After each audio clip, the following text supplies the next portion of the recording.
আবারও রাজ্যের একমাত্র উড়ালপুরে ভয়াবহ যান দুর্ঘটনা। যদিও ঘটনায় হতাহতের কোনো খবর নেই, অল্প বিস্তর আহত হয়েছেন একজন। ঘটনার বিবরণে জানা যায়, মঙ্গলবার রাতে উড়ালপুলে দুটি গাড়ির মুখোমুখি সংঘর্ষ ঘটে। এই সংঘর্ষে একটি বাইক দুর্ঘটনার কবলে চলে যায়। আর এখানে অভিযোগ, পেছন থেকে আসা একটি গাড়ি অপর এক গাড়িকে সজোরে ধাক্কা মারে। দুর্ভাগ্যবশত এই সময় সংশ্লিষ্ট এলাকায় থাকা একটি বাইক এই দুর্ঘটনার কবলে চলে আসে। এতে ক্ষয়ক্ষতির শিকার হয় বাইকটি। কোনোভাবে প্রাণে বেঁচে যায় বাইক চালক। ঘটনায় আবারও চাঞ্চল্য সৃষ্টি হয় উড়ালপুল সংলগ্ন এলাকায়।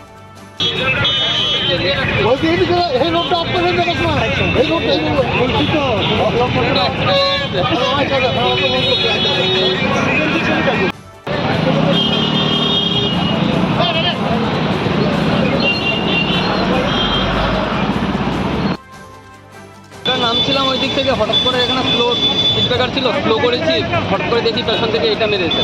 তারপর যখন নামলাম, নেমে দেখি পেছন থেকে আরেকটা গাড়ি ওটাকে মেরেছে, ওই আমাকে মেরে দিয়েছে। এটা কি কেউ আহত হয়েছে কেন?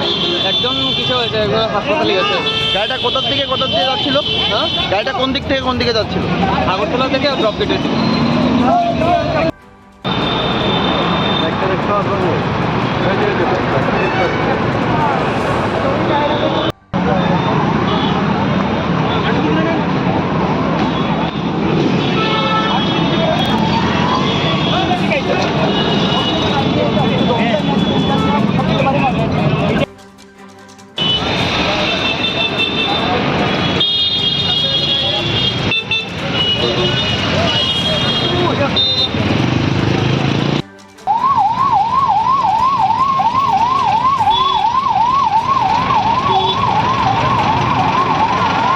ব্যুরো রিপোর্ট, প্রগতি নিউজ।